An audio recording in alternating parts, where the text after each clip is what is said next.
Welcome, everybody, to another episode of the Across the Sky podcast hosted by our Lee Enterprises weather team. I'm meteorologist Joe Martucci, based at the Press of Atlantic City on the Jersey Shore here.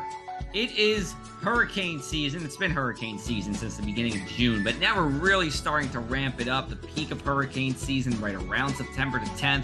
And this episode, we're going to talk about hurricanes, and we're going to talk about its impacts on warming the ocean and the deep ocean at that. It's actually some research that really hasn't been done much in the past. We have two researchers, Sally Warner and Noel Gutiérrez Brizuela, who were on to talk to us about it here. We have Matt Hollander in the Midwest on the pod, Sean Sublett at the Richmond Times-Dispatch, and Kirsten Lang at the Tulsa World. It was a good episode. It was kind of it was neat to have Sally, who's in Massachusetts, and Noel, who's in San Diego, kind of come together from both coasts for this episode. Before we get going, Matt, Sean, or Kirsten, anything think we could say before we hop into the interview? Well, I think for me, it was very interesting to dive into how and a lot of the times what we focus on is the sea surface temperature, but the key word there is surface. And what their research focuses on is what's going on below the surface and how do the hurricanes, we have a good understanding of how they impact sea surface temperatures, but what their research really focuses on is how they're affecting the temperatures below the surface and the long-term implications of that. So yeah, I just like how this dived a little bit deeper into what we as meteorologists mainly focus on, which is what is happening at the surface. But to really get the full picture of what's going on and the long-term implications of it, you have to dive down and look what's going on below the surface. And so it was really good to talk to them and hear the process about how they were measuring those temperatures as well. That was very interesting to hear. Yeah, it was interesting to hear about how, not just how they did it, the shifts that they had to take to do this, but it's a good reminder of the time scales that we're working on here for their research. I mean, obviously, when we're all meteorologists, we know that warmer water fuels more hurricanes. But as you alluded to, Matt, we need to talk about the surface and how far down is the surface before we start getting into the deeper water and pushing that relatively warmer water deeper down into the ocean. And these are all very important, fundamental, long-term questions that they are just starting to bring forward. So it was really good to have them on. Yeah, and they'll dive too a little bit into the implications of their findings that they had throughout their research. Awesome. Without further ado, let's get into the interview. If you have sleep apnea and struggle with CPAP, consider that CPAPs were invented in 1980. Do you even remember 1980? Everyone's house had one telephone. There were like 4 TV channels. Come on. You played video games in arcades and watched movies in theaters. GPS was a folded map and a helpful gas station attendant. And social media was inviting the neighbors to come look at your vacation pictures. A lot has changed since 1980. Now, for people who struggle with CPAP, there's Inspire. Inspire is an implanted device that treats sleep apnea inside your body at the click of a remote. It's the only FDA-approved sleep apnea treatment of its kind. While you sleep, Inspire keeps you breathing normally and resting comfortably. No mask, no hose, just sleep. To learn more, visit inspiresleep.com. Inspire, sleep apnea innovation. Inspire is not for everyone. Talk to your doctor to see if it's right for you and review important safety information at inspiresleep.com. So when we often talk about hurricanes, we often talk about the destruction in its wake on land. However, we should also focus on the powerful impacts hurricanes have on the oceans as it passes through as well. Research by our next two guests here show that hurricanes ultimately help warm the ocean, giving future storms more warm water fuel to work with. And we are very happy to have on Sally Warner, who's an associate professor of climate science at Brandeis University in Waltham, Massachusetts. And on the other coast in San Diego, we have Noel Gutiérrez Brizuela, who is a recent PhD graduate. They both worked on this research project, which we found in the Conversation website. You can check out the piece that they have there. It's titled "Hurricanes Push Heat Deeper into the Ocean Than Scientists Realize, Boosting Long-Term Warming new research shows. So Sally and Noel, thanks for hopping on today. We appreciate it. Thanks for having us. Thanks for inviting us, Joe. Yeah, totally. Glad to have everybody here and on both coasts. We got everything covered for you. My first question is going to be a 30,000-foot question here. For the everyday person, and let's say it's someone who doesn't live near the coast, what would you say is the main takeaway from this research? I would say, we typically look at hurricanes as extreme events that just last a couple days and events that result from everything else that is going in the climate. But I think our research contributes to this different perspective of hurricanes being active shapers of the world that we live in, meaning their effects don't start and end when the hurricane's up in the air, but rather they are a crucial element of shaping the seasons and ocean currents and everything else that really makes this world the way it is. Gotcha. How are you able, as I'm reading this article, my one thing I'm wondering is how are you able to research, what happened actually deep down in the oceans and not just what happens at the surface? We often, kind of common knowledge that, we don't know a lot about the ocean still yet, let alone the deep ocean. So how did you get involved in researching what's happening deep down there? So Noel and I were on a research cruise back in 2018. We were on the research vessel Thomas G. Thompson, which is operated by the University of Washington. And we were kind of close to the Philippines when we did between the Philippines and Palau in the Western Pacific when we did this research. And we used this instrument called a microstructure profiler. And what it does is we drop it down and it falls down through the ocean, and we are able to measure the top 300 meters, which is almost the top 1,000 feet of the ocean with this instrument. And this instrument measures things like temperature and salinity. Those are kind of basic oceanographic measurements, but it also measures turbulence, and it measures like shear in the ocean or very small little motions in the ocean. And so we're able to understand what's happening below the surface by using this instrument. And we drop it down and then we pull it up, and we drop it down and we pull it up, and we drop it down and we pull it up over and over and over. So we did thousands upon thousands of casts while on this 3-month research cruise back in 2018. Do research cruises have all-you-can-eat buffets and water parks up top? Definitely no water parks, that's for sure. And the food can be pretty good, and it is all you can eat, but it is limited to meals at certain times. And when we're on ships, we're working 12-hour watches or 12-hour shifts. Our crew usually does 3 to 3. So some people work 3 a.m. to 3 p.m. and other people work 3 p.m. to 3 a.m. So you're going to miss some of the meals, but there's always a fridge with leftovers, and there's some cereal. Perfect. Yeah. And I think one special thing about our measurements is that we were actually running this chameleon microstructure device that Sally was describing. We were running that operation 24/7. And so that's an important piece of the measurements, which we also should say that the research cruise was funded by the Office of Naval Research from the U.S. Navy.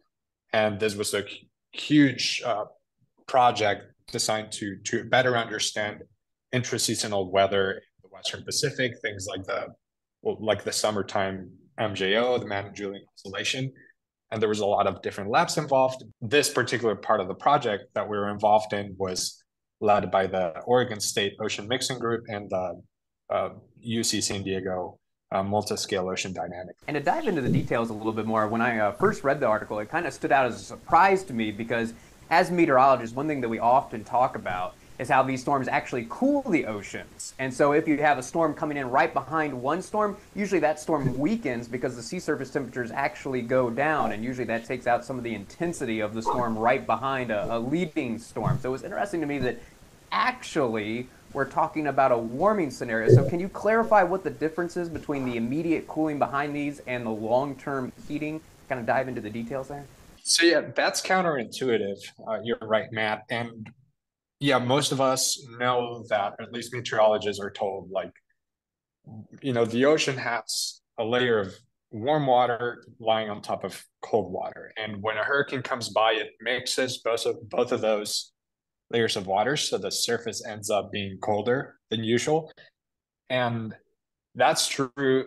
The part of the story that most meteorologists care about is how that colder water then weakens later storms, as you mentioned.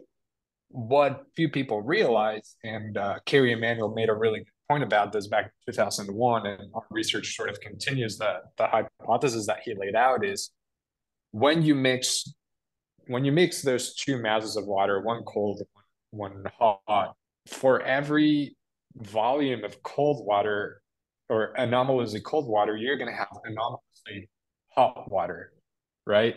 So like by mixing, the hot water is cooled, but the cold water is warmed. So below the cold wake of a cyclone that you see in the surface from a satellite, below that, there's going to be a warm wake of deep water that received water from the surface. And so we're really working at different timescales here.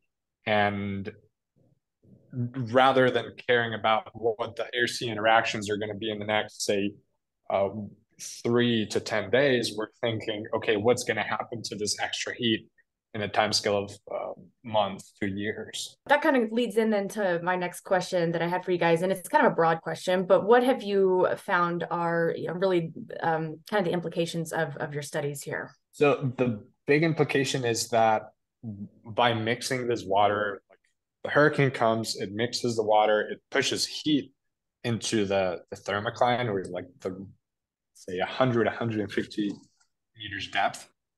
By putting that water there, or that heat there, that extra heat becomes available to be transferred by large-scale ocean currents. So it means that the hurricanes are supplying heat to these currents and therefore having remote impacts on climate, because those currents will take the warm water away, and that will allow the heat to impact weather in other parts of the world. So the field experiment was in the Western Pacific. Do you feel comfortable extrapolating these results to the Atlantic basin, even though that's not where the warmest water on the whole planet is, and Indian Ocean basins? Do you kind of feel like this idea holds as you change ocean bases, as you go a little bit farther away from the tropics toward the middle latitudes? Is there anything that cautions you to extrapolate these results further? Yeah, I think that our results are fundamental in the sense that we can really expect this to be happening in every ocean, everywhere where there's a hurricane passing over warm water. And the reason that is the case is because, so what we observed is that for weeks after the hurricane, there's an active transfer of heat between the seasonal and permanent thermoclines. So think like water or heat's being taken away from water at 100 to 150 meters depth, and it's being pushed down all the way to like 200 meters. Wherever you have that structure of water, that's going to be happening, and that is due to the effect of these things called near inertial waves, which you can think of them as the sort of ocean's reverberation to the forcing of a cyclone. So all the energy that gets put into the water during the hurricane, that's going to go somewhere, and where it goes, it organizes into these waves, and the waves continue the active heat transfer for weeks. So yeah, it can be generalized to pretty much every place. I'm just going to follow up on there, because you were saying the waves right before. I think you mean that figuratively, not literally, right? Could you just go into that a little bit more in depth, maybe to break it down? So we actually do mean literally. So when you typically think of waves in the ocean, people think of surface waves. So waves that are at the surface of the ocean. And in a physical sense, they're at the boundary between the water-air interface. And water and air have different densities. And actually, waves can form pretty much on any boundary between fluids of different densities. So even though the waves that we see on the surface are the most obvious because we can see that, we actually see waves deep in the ocean as well. Between warmer water, let's say you have a layer of warm water on top and a layer of colder water below, that interface between the warm and cold water, there's a density difference between those two layers, and waves can form on those layers. Yeah, so we have internal waves, and they can transport heat downwards. And so, yeah, so when we say near inertial internal waves, these are actually physical things that are happening below the surface in the ocean. Got it. Awesome. All right. Well, thanks for the explanation, Sally. Appreciate it. We're going to take a brief break and we'll come back on the other side. You're listening to the Across the Sky podcast. And we are back here. We are talking about research done by our two guests here, Sally Warner and Noel Gutiérrez Brizuela, about ocean warming, not at the surface, but below the surface, due to hurricanes and their field work and experiments. And the piece that we read in the conversation drove us to having them here today, and we appreciate that. When we talk about, ocean waters and temperatures, the hot, no pun intended, topic has been how warm it's been in especially the Atlantic Ocean, near record to record warm temperatures. We haven't had much in the way of, hurricane development so far this season. My question for you is, can we relate any of this to climate change we've seen over the past couple of decades, or any projections with this as we go forward, relating your research to hurricanes and, just generally water temperatures that we've seen in the Atlantic Ocean? I'll start just by saying that the warming of the ocean is certainly a very worrisome topic with respect to climate change. Like, the oceans have absorbed over 90% of the excess heat that we put into the atmosphere. And right now we're seeing like massive coral bleaching events happening in places like the Florida Keys. And with the El Nino that's happening right now, we expect that coral bleaching to get a lot worse. So just in general, thinking about heat in the ocean, it's a topic that really worries me, and it's only going to get worse with climate change. So I just wanted to make that comment about heat in the ocean. But Noel, if you want to talk more about the wider implications of our research for climate change. Yeah, so I think where our research comes into the picture here is in really explaining how exactly the ocean has been able to absorb that 90+% of extra heat due to global warming, right? Temperature of the ocean is one of those things that many scientists we sort of take for granted, because we'll go into the ocean and we'll take our temperature sensors and we'll see, okay, this is the temperature structure, but we got to realize the heat needs to get there somehow. If we see heat at 1,000 meters, 500 meters, whatever it needs to get there somehow. And the input of heat for the ocean is the sun. So what our research really does in the big, very big picture of understanding the ocean is giving us one important mechanism by which the heat is transported from the surface where the sun puts it, and then it's transferred to great depths.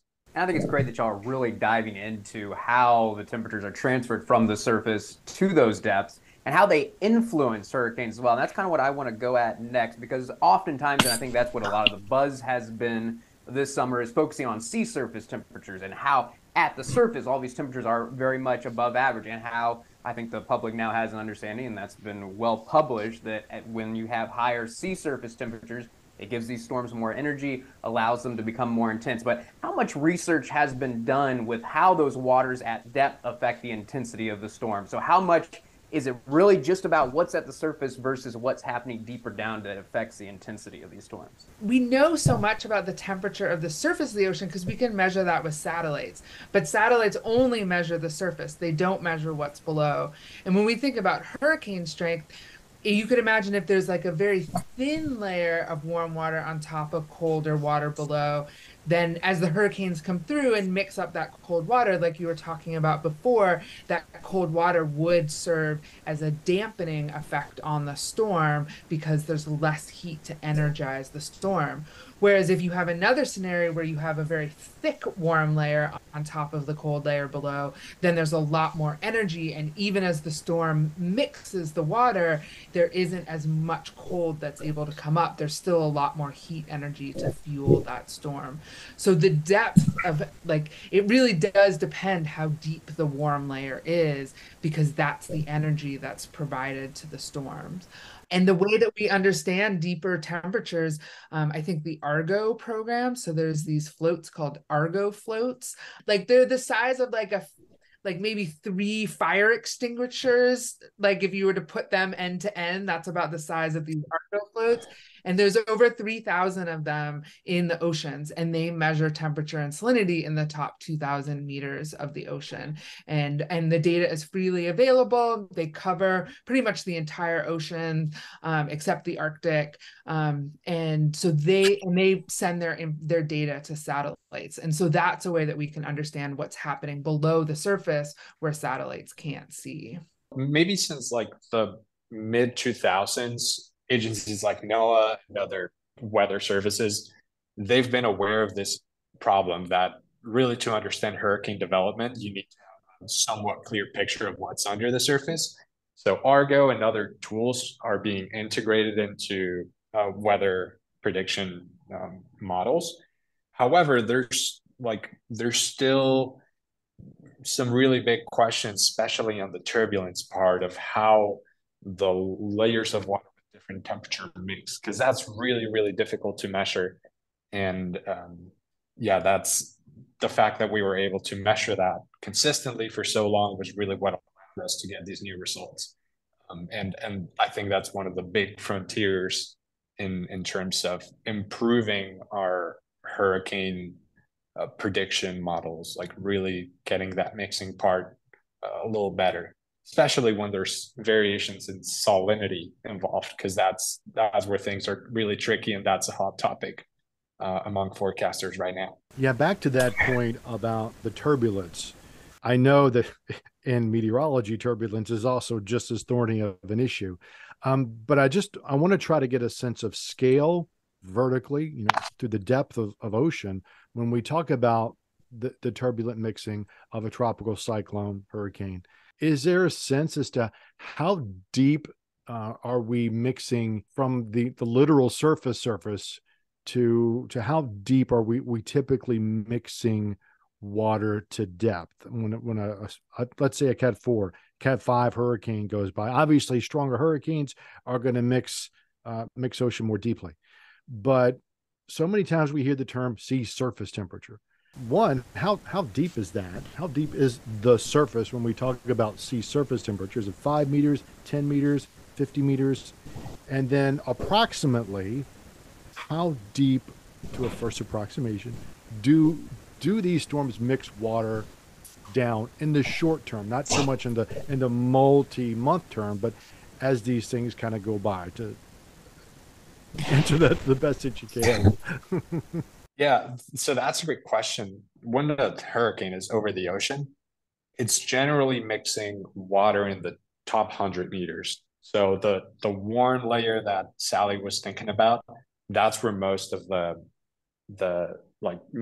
mixing is happening at the bottom of that warm layer. So say if the surface ocean is 29 Celsius, wherever you have water of that temperature and it starts to get colder, that's where most of the mixing is. So, that's generally 50 to 100 meters depth. And that's the range of depth when the storm is literally over the ocean.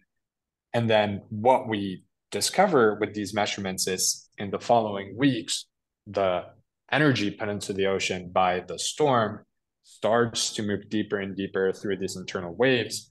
So the layer of maximum mixing moves from 50, 60 meters, and it starts going down and down.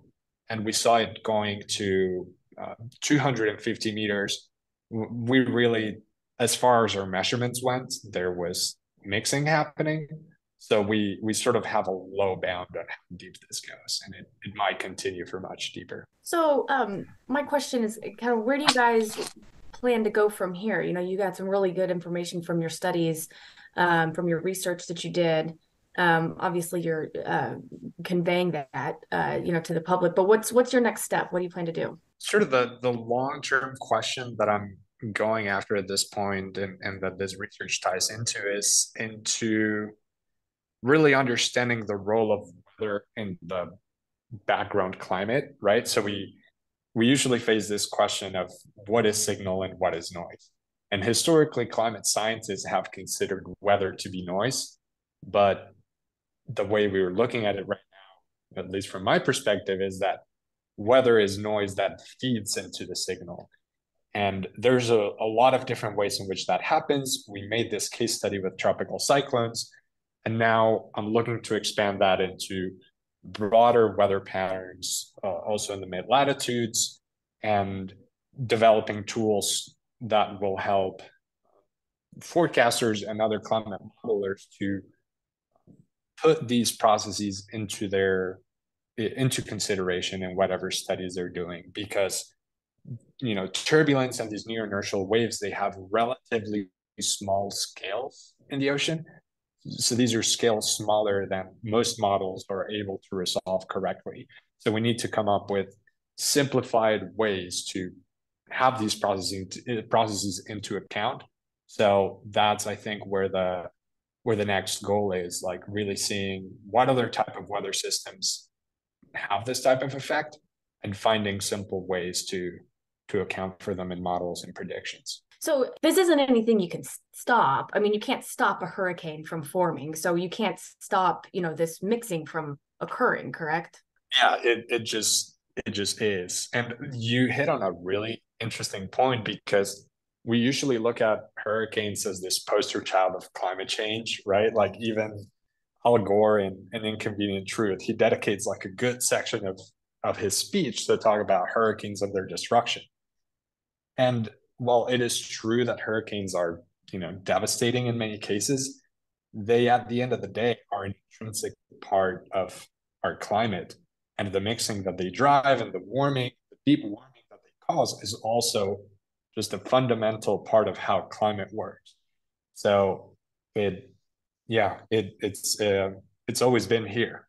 Before humans were even on the planet, this was already going. And I think we also have to remember that actually one of the things that we're kind of concerned about in terms of like mixing in the ocean is actually a good thing. And one of the things we're concerned about is actually a slowing down of mixing with climate change, that as the surface water warms and becomes warmer from heat from the atmosphere, heat from the sun, we are warming the surface faster than we're warming water below. And that's actually making it harder to mix the surface water down or the deeper water up. And this has other implications in the ocean, that we need that mixing. We need to be able to mix nutrients upwards into the surface water, where microscopic phytoplankton, that's a fancy word for algae, they photosynthesize and provide over half the oxygen in the Earth's atmosphere, but they need nutrients in order to grow, and that has to be mixed up from below.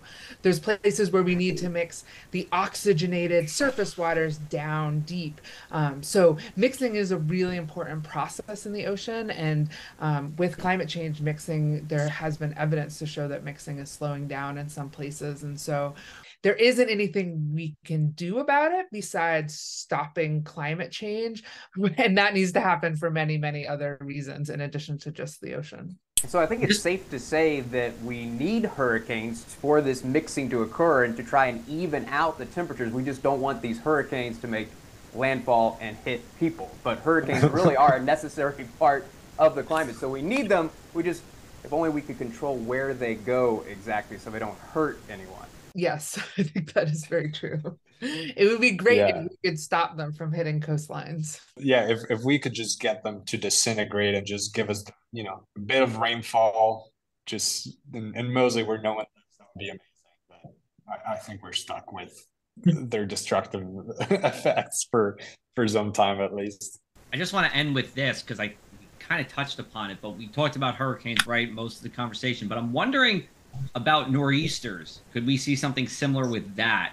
I know that's a warm core storm as opposed to a cold core storm, but is there anything to point towards those really strong nor'easters having an impact? One thing that's different about nor'easters is they're happening at a different time of year. So when hurricanes happening, they're happening over warm water. They're fueled by warm sea surface temperatures in the ocean, whereas nor'easters, they're happening in the fall and in the winter when the sea surface temperature is much colder. So there isn't that heat at the surface that's getting mixed downwards in the same way that we were showing for our study about hurricanes. And nor'easters are also happening at higher latitudes. So that just, it's not only the seasonality, but the latitude that, as Sally mentions, makes it such that there's less heat to move around. However, nor'easters do put a tremendous amount of energy into the ocean that ends up contributing to the mixing of those nutrients and oxygen and et cetera. So we're in our particular case, we're looking at mixing through the lens of hurricanes and through the lens of heat transfer, but you can look at mixing through the lens of any other weather system and any other chemical or thermodynamical property of the ocean. And there's going to be other interesting stories there as well. Got it. Awesome. Well, Noel and Sally, thanks so much for the time here. We really appreciate both of you hopping on the podcast. We'll look forward to more of your work. And if anyone here listening wants to see their work, you can go to the conversation. And you can type in their names and you can see their article again about what we just chatted about today. Sally, Noel, thanks so much for hopping on. Thanks a lot. Thanks so much for having us.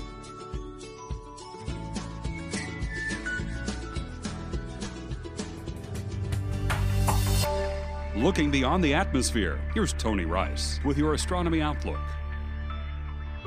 Recently discovered comet C2023P1 is faintly visible in the pre-dawn sky, but not for much longer.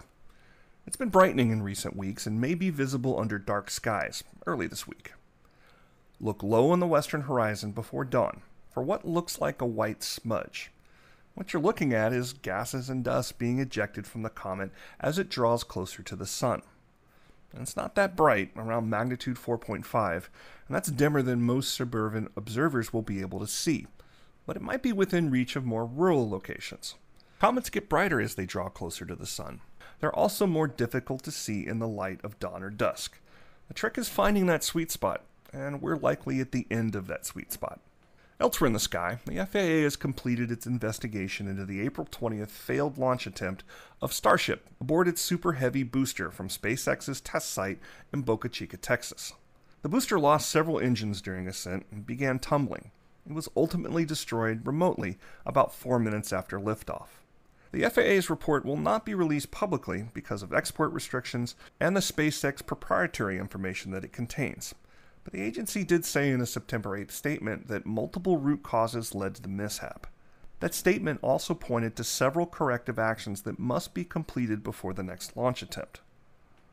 On the engineering side, this includes redesign of vehicle hardware to prevent leaks and fires, as well as a redesign of the launch pad. The FAA also called for additional analysis and testing of safety systems.